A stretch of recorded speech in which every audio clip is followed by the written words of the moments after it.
নমস্কার, শান্তি ওই বাদ্যভাণ্ডারের পক্ষ থেকে আপনার প্রণাম ও ভালোবাসা। এখনও যারা আমার চ্যানেলটি সাবস্ক্রাইব করেননি অবশ্যই করবেন, আর যারা করেছেন অসংখ্য ধন্যবাদ তাদেরকে। সত্যিই আমি ভাবতে পারি কষ্টটা বৃথা গেল।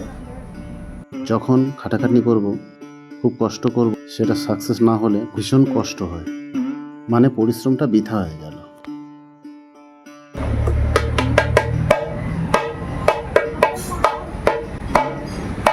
ছাউনি করলাম, কিন্তু ছাউনিটা ভালো বাজলো না, চামড়াটা একটু হালকা হয়ে গেছে, যার জন্য সেই জোয়ারিটা নেই।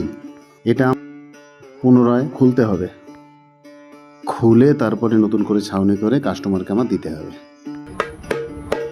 এটা আমারও পছন্দ হয়নি। একটা জোয়ারি, সেই জোয়ারি রেসটা নেই, চামড়াটা হালকা হয়ে গেছে। ঢোলের মুখ আন্দাজে যে ধরনের চামড়ার প্রয়োজন সেটা এর সঙ্গে পারফেক্ট হয়নি, যার জন্য আমার ডবল করে পরিশ্রম করতে হবে। এটা অন্য কারোর মতো গল্প দিয়ে বিক্রি করি না। অন্য কেউ হলে এই ঢোলটা চালিয়ে দিত, কিন্তু আমি আর পারলাম না চালাতে। এটা নিজের বিবেকেই সাড়া দিচ্ছে, যার জন্য পুনরায় ছাউনি করব। ভালো থাকবেন, সুস্থ থাকবেন। কেমন বাজলো সেটা আপনাদেরকে জানিয়ে দেবো।